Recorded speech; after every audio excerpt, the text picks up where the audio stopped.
கோயம்புத்தூர் விழாவின் 17வது பதிப்பின் ஒரு பகுதியாக கோவை நகரை பொதுமக்கள் சுற்றிப் பார்க்கும் வகையில் டபுள் டக்கர் பேருந்தின் துவக்க விழா கோவை வ.உ.சி. பூங்காவில் இன்று நடைபெற்றது. இவ்விழாவில் கோவை மாவட்ட ஆட்சியர் கிராந்திகுமார் பாண்டி, மாநகர காவல் ஆணையர் பாலகிருஷ்ணன், மாநகராட்சி ஆணையர் சிவகுரு பிரபாகரன் ஆகியோர் கலந்து கொண்டு சிறப்பித்தனர். கோயம்புத்தூர் விழா நவம்பர் 23 முதல் டிசம்பர் 1, 2024 வரை நடைபெறவுள்ளது. டபுள் டக்கர் பேருந்து கோயம்புத்தூர் விழாவின் 10வது பதிப்பின் போது முதலில் அறிமுகப்படுத்தப்பட்டது.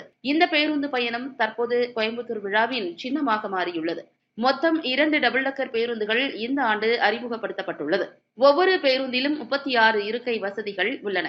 நவம்பர் 14 முதல் டிசம்பர் 1, 2024 வரை டபுள் டக்கர் பேருந்து கோவையின் பல முக்கிய வழித்தடங்களில் இயக்கப்படுகிறது. இந்த பேருந்து வி.ஓ.சி. பார்க் முதல் சத்தி சாலையில் உள்ள அஸ்வின் மருத்துவமனை வரை, வி.ஓ.சி. பார்க் முதல் கிராஸ்கட் சாலை மற்றும் நூறடி சாலை வரை, வி.ஓ.சி. பார்க் மற்றும் சுகுணா மண்டபம், அரசு கலைக்கல்லூரி நுழைவு வாயில் முதல் கிருஷ்ணா காலனி வரை, பொது மருத்துவமனை முதல் வெங்கடலட்சுமி மண்டபம் வரை, குடிசியா முதல் விமான நிலையம் வரை, திருச்சி ரோடு மேம்பாலம் முதல் பாலாங்குளம் ஏரி வரை, துடியலூர் KPN ஆகியவற்றிற்கு இடையே இயக்கப்படுகிறது.